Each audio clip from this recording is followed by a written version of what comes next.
So I think that that's something that also contributes to pod fade is you put all this work into it, you put it out into the world, you think you're going to be like the next Joe Rogan or something. And you're like, wait a second, like 20 people downloaded this, And so I think that's why there's a lot of burnout around it. Welcome to the Wear, Wag, Repeat podcast. I'm Tori Mystic. As a dog mom lifestyle expert, blogger, and business owner, I love talking to other women in the pet industry and sharing their advice with you every week. Sit, stay, and listen to the latest episode.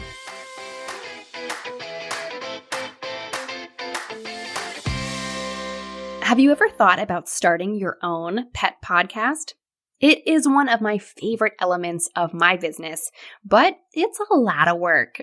Today, I'm sharing an interview with fellow podcaster Erin Scott of Believe in Dog podcast. Erin has been interviewing dog lovers on her show since October 2019.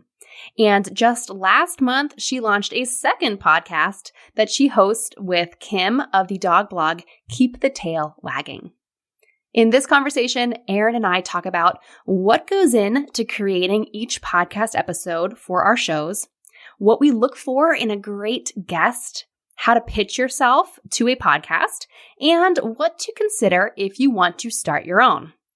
Towards the end, Erin mentions how much reviews mean to us as podcast hosts. They really do make us jump up and down and do a little happy dance. So I just want to make sure to mention it here at the beginning of the episode as well. Please take a few minutes to subscribe, rate, and review our shows on Apple Podcasts or your favorite podcast app. That goes for this show, the Wear, Wag, Repeat podcast, Erin's show, Believe in Dog podcast, and the show that she co-hosts with Kim called the Alternative Dog Moms podcast. Find all three of them and leave us a review, and we will just love you forever. Also, I want to mention there is no limit to how many reviews you can leave on the Apple Podcast app. So if you have already left a review, you can still go in there and leave us another one. There's no harm in double reviewing. All right, now on to the episode. Erin Scott readily admits that her dogs have become the greatest healers, teachers, and inspirations in her life. Erin was inspired to create the Believe in Dog podcast to share heart-centered conversations exploring the profound impact the love of a dog has made in each guest's life as well as her own. Topics can range from dog training methods to cutting-edge veterinary research to the impacts of poverty on pet ownership and everything in between. The Believe in Dog podcast is also a safe space to delve into the hard times our pets help us through, such as illness and grief. Erin also co-hosts the Alternative Dog Moms podcast with Kimberly Gauthier, the blogger behind Keep the Tail Wagging. Together, they explore what's happening in the fresh pet food community and the pet industry as a whole. Erin lives near Baltimore, Maryland with her husband, Tim, and adopted pit bulls, Penny and Nino. Hey, Erin. Hi, Tori. Thanks so much for having me. Yeah, I'm excited to have you on the podcast. You've been an active part of the Wear, Wag, Repeat community for a long time. So I'm really excited to have you on here and share what you're working on. Yes.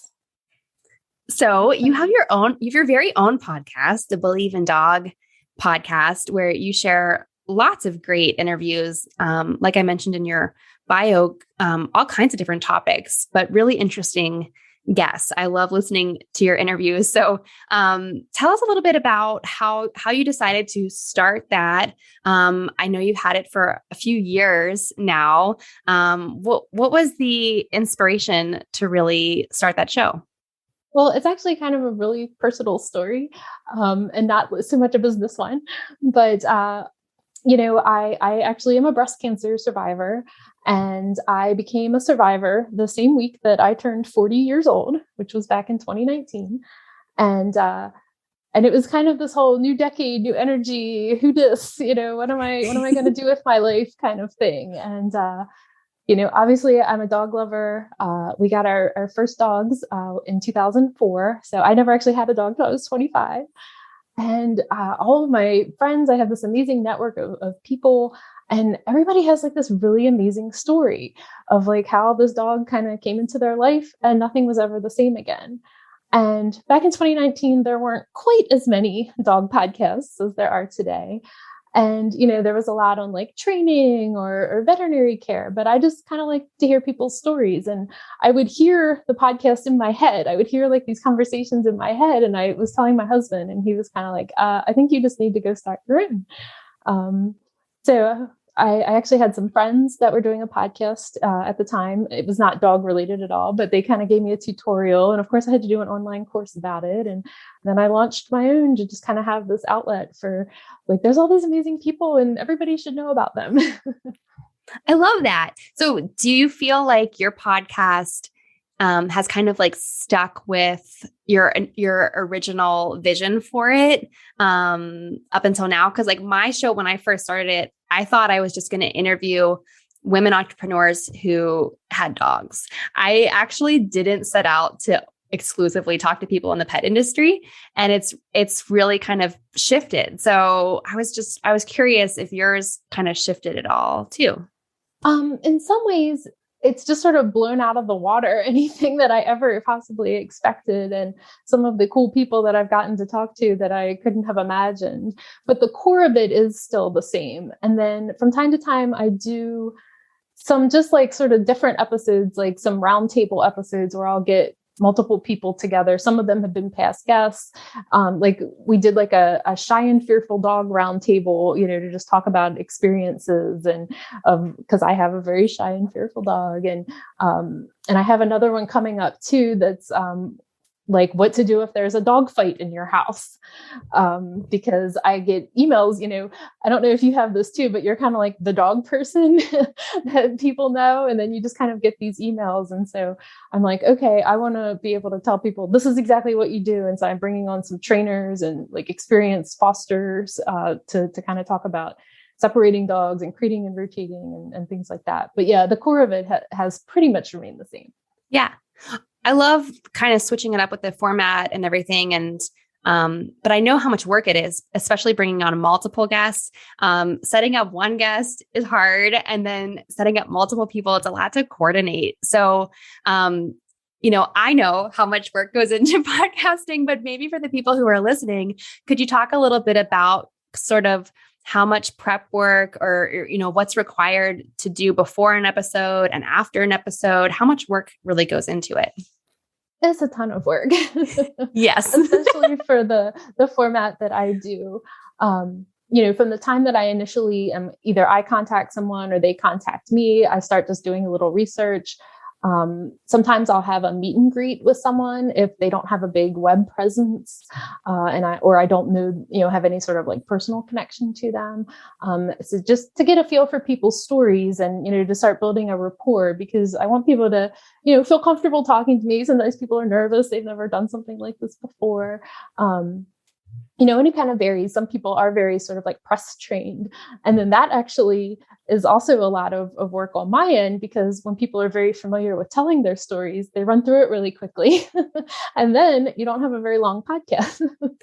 Yeah. Or you can't fit in any questions because they just kind of recite their script. Right. And so I'm always sort of trying to gauge like, the person and what the stories are, and some people know their story better than other people. So it's always interesting. It's always an adventure. Even though I'm kind of an introvert, I do like talking to people, just more like one-on-one.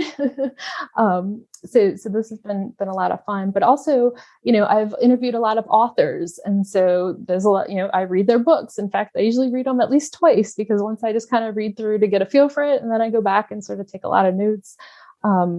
I just did one recently talking about laboratory beagles, and I sent her a 5-page typed outline of, the topics we were going to cover. I don't do that for all the guests, but her, book was very research heavy, and I wanted to be able to hit all the important topics. So. That was a really good interview, by the way. I enjoyed that episode. Thank you so much.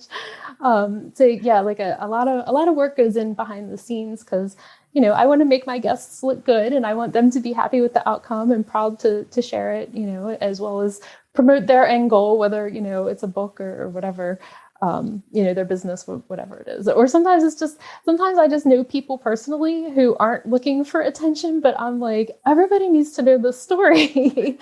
and sometimes I get really great feedback about those episodes too, that the person wasn't really expecting because they're not somebody with like a big media presence or anything. So yeah, like even if someone doesn't, very different. if someone doesn't have like a book or a product or anything they're trying to sell, sometimes they just have a good story. Yeah. And I like that. I like that too. Yeah. Well, it's nice that you can kind of cover all of it. And then you have this new podcast, the Alternative Dog Moms podcast, which I love the title of it. I just imagine you guys like jamming out to like some music. I don't know. I don't know if Kim had that vision in her head, but she lives in Seattle. And of course I'm like, was a 90s teenager. So yeah, you guys are just was like in the back of my mind too. Nirvana's just playing in the background. Soundgarden. Sorry. You said Seattle, so that's where I went. So you're co-hosting this with Kim, who hosts she has her own blog, Keep the Tail Wagging, and she does a lot of stuff about raw feeding.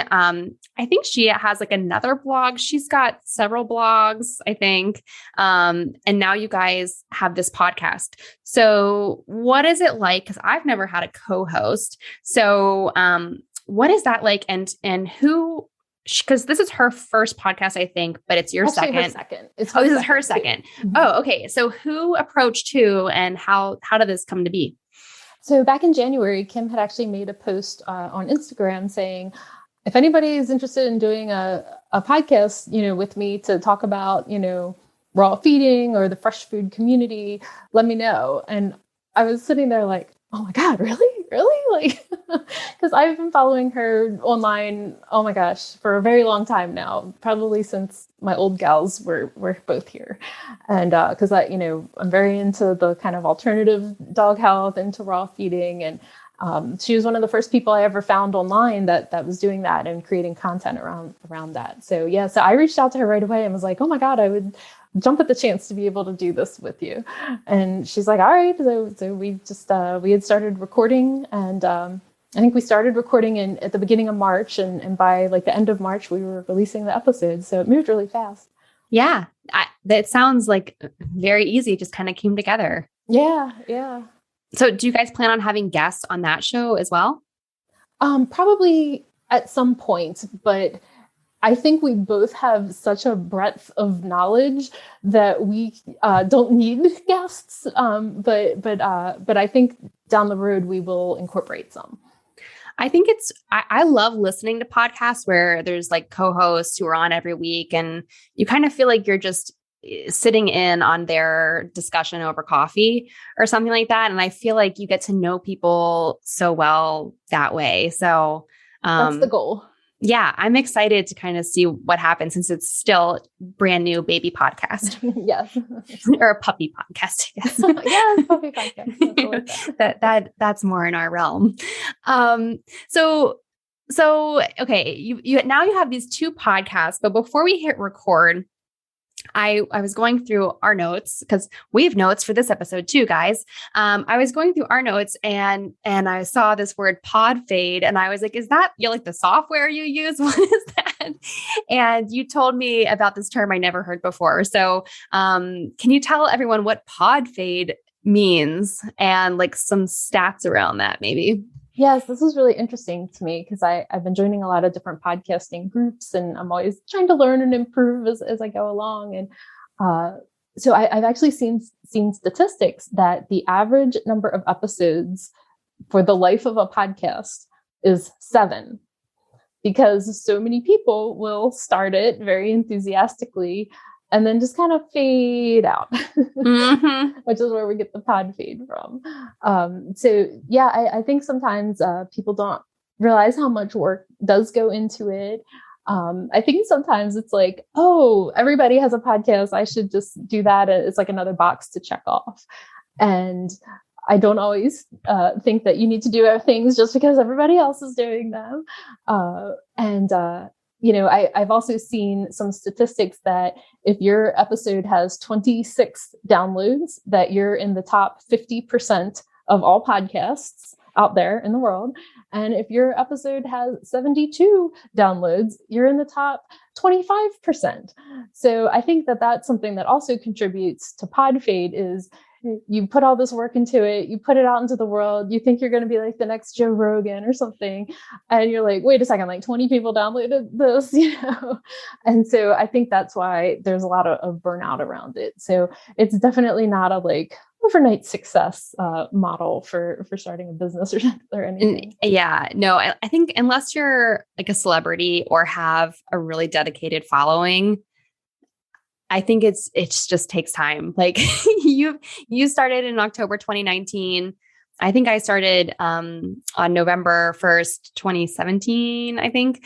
You gotta just stick with it, I guess. And it helps if it's something that you're really passionate about. I think a lot of podcasts that people started in lockdown was just them just like talking. Right.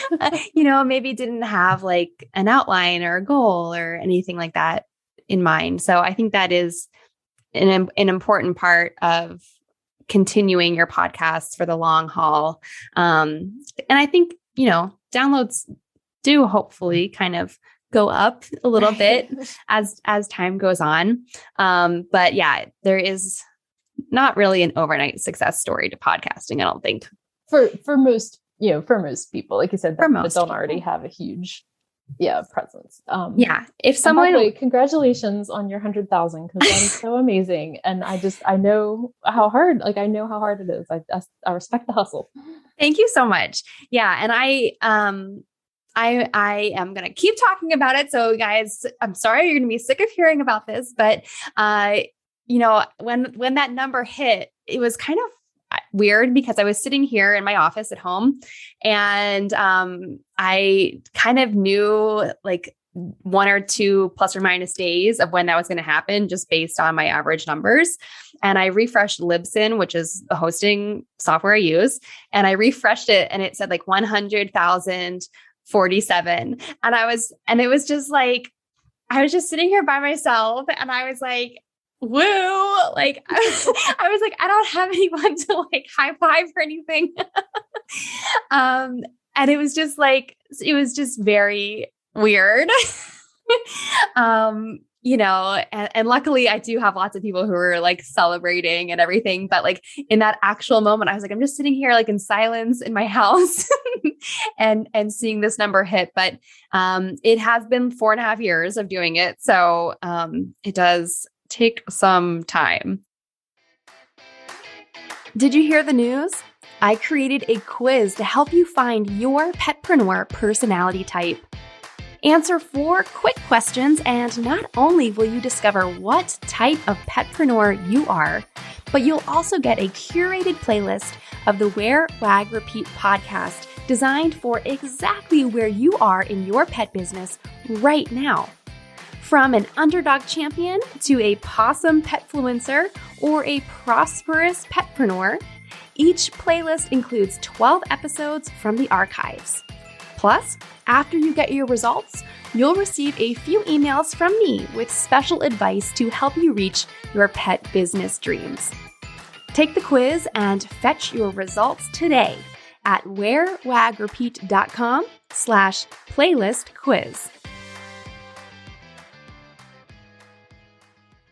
So since starting a podcast is so much work, one thing, actually, let me backtrack. One thing people always ask me is, how much money does it cost to start a podcast?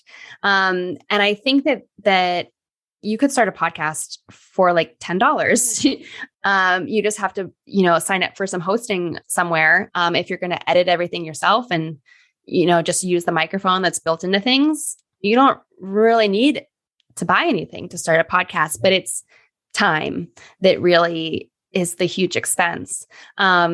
So there's a lot of people who've started their podcast, had the pod fade experience, or maybe thinking about starting their podcast.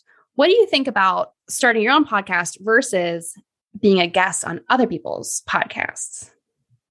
I think unless you're super passionate about starting a podcast, it's great to just start out pitching yourself to other people. Like, for months, I was hearing conversations in my head that I wanted to have on the podcast.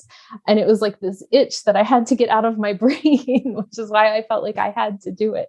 And so I feel like if you're not having that kind of drive to do this, it's a better strategy and maybe use of your time to reach out and become a guest on other people's podcasts first, before starting your own. And there are so many, many, many podcasts out there that you can kind of pitch yourself to all kinds of different shows. Right. So there's, things in the pet industry, but then there's also people just like have some podcasts that are just sharing your story about something, or you could go on. I'm sure there's shows out there talking about vacation stories. You could even go and talk about that. I think it is, as a host, it's nice to interview people who have been interviewed before. So, getting yourself on somewhere, somehow, something, I think is really helpful down the line. So speaking of guests, do you have any qualities that you look for in a podcast guest? There are things that are certainly make the process more helpful. And that's if somebody really knows their story, knows their talking points, but is also maybe not too over-rehearsed about it, and is willing to talk and willing to share and to go there. And I like to do, I think it's very helpful if you want to pitch yourself on a podcast that you kind of know what you're getting into and that you've listened to it and are familiar with it. I usually do close to like hour-long episodes. Sometimes they're even longer. Sometimes I've even done 2-part episodes because we talk for so long. And I really like to get into people's stories and their life and their dogs and what their dogs have meant to them and what they've been inspired to do because of their dogs. And, so if somebody's not comfortable talking about that, I wouldn't be the best fit for them. I had made a note to myself because I thought everybody who listens would get this reference, right? So if you are a dog trainer and you want to go on a dog training podcast, you don't want to go on a purely positive trainers podcast if you're a balanced trainer. You want to kind of know these things and know what you're getting yourself into. So yeah, just a little bit of familiarity with the show and with your story and your talking points makes for, and then also just sort of general consideration for, being mindful of people's time and, responding in a timely manner. Just those sort of general things certainly make the process go a little smoother.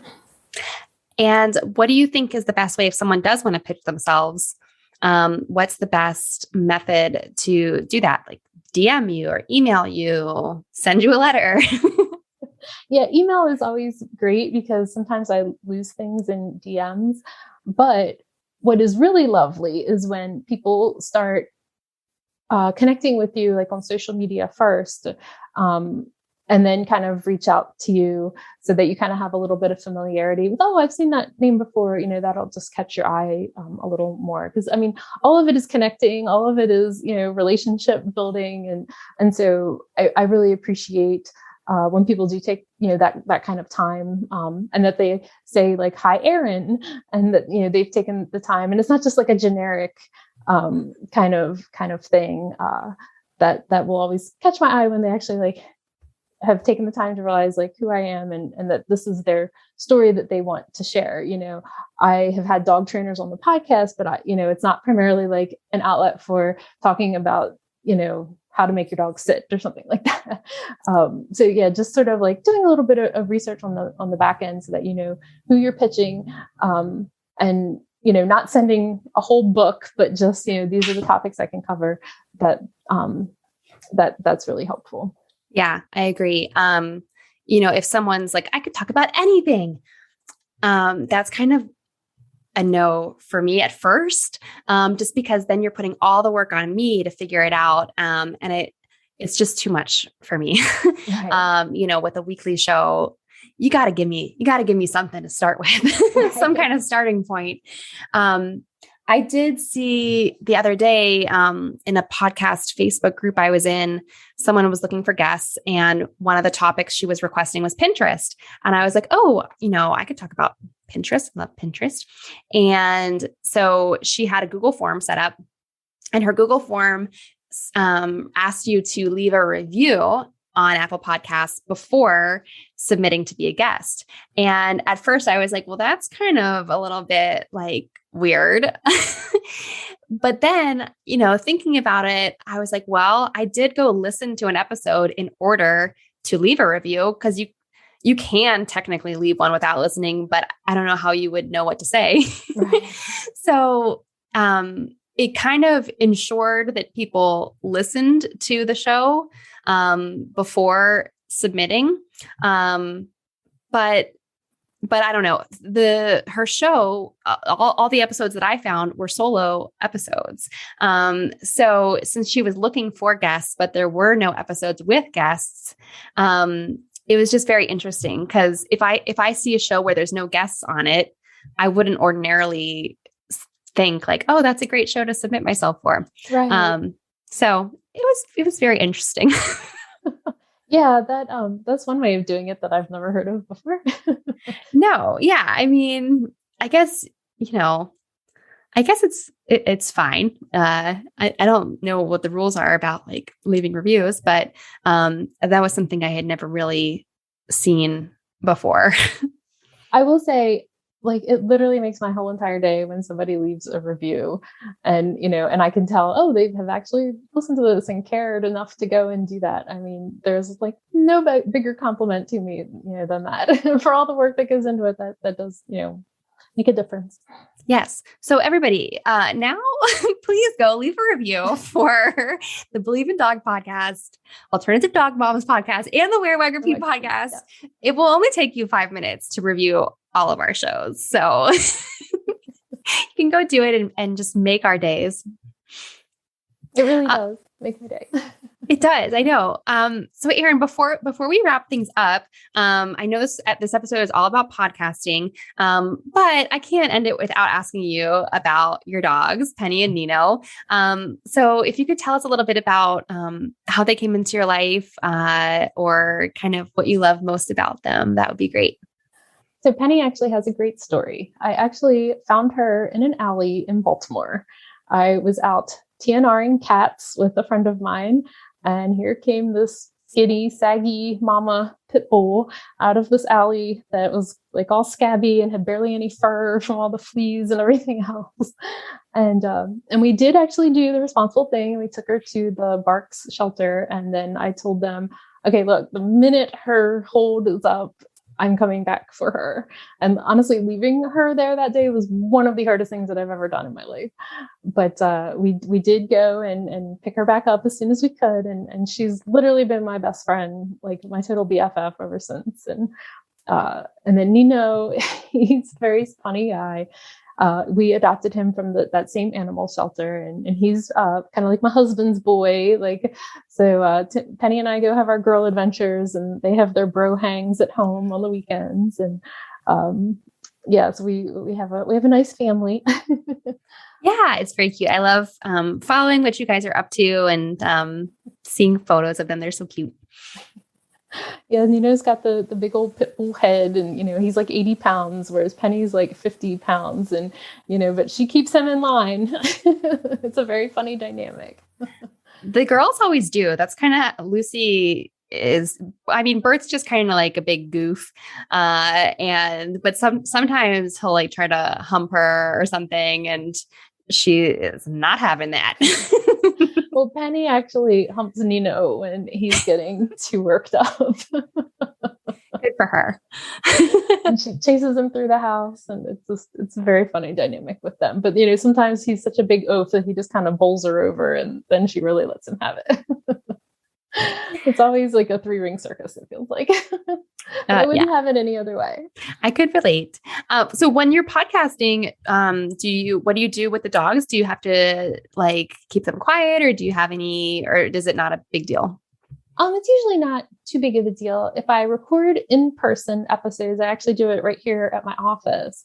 And sometimes I bring Penny with me. Like, she's probably with me 90% of the time. And she just kind of curls up and goes to sleep. I got a dog bed here for her.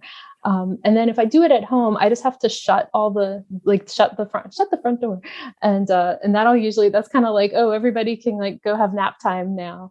So it's usually not too big of a problem. And I think there's something when you are a dog lover, like if there's a dog shaking in the background or something, like, it doesn't bother me. Yeah, I don't mind like little noises. I have found that, I think when people started working at home during the pandemic, they were like, I give my dog a Kong, like every time I'm on Zoom or on a meeting. Well, I don't know how everyone else's dogs eat Kongs, but mine, you can hear their like disgusting slurping noises. So definitely would not recommend doing Kongs while podcast recording. Well, sometimes the other night I was recording and Penny just like was able to open up the door to the room I was in. And I was like, and I had been talking about her at the time. And I was like, well, I'm just going to leave this in because she heard me. Yeah, she did. That's special. I love it. Well, Erin, thank you so much for sharing all of your podcasting experience, and I love geeking out on podcast stuff. So this was a really fun conversation for me. I hope everyone enjoyed listening. And where can everyone go to find you and both of your podcasts? Sure. First of all, thank you so much. It was incredibly lovely to be a guest on your podcast. And yes, you can always find me at Believe in Dog Podcast on Facebook and Instagram. And Kim and I pretty much share alternative dog moms from our own accounts. We don't have like an account just for that. So you can always find more about what we're covering at Believe in Dog Podcast. And yeah, it's very exciting. And subscribe and review. Subscribe, rate, and review. Yes, it literally please. Means the world to podcasters when you do that. Yes. Well, thank you so much, Erin. And I'll talk to you soon, or I'll hear you soon. What did you like most about this episode? Find me on Instagram at TMystic and let me know what intrigued you or what questions you have about starting or growing your own dog-inspired business. You can also screenshot this episode and tag me in your stories. I love to see who is listening out there. Some of the best conversations happen after the episode, right? So track me down over on Instagram or join the Wear, Wag, Repeat Labs Facebook group to connect with other dog-obsessed entrepreneurs. And as always, you can find all the links and resources discussed in this episode at wearwagrepeat.com/podcast. See you back here next week.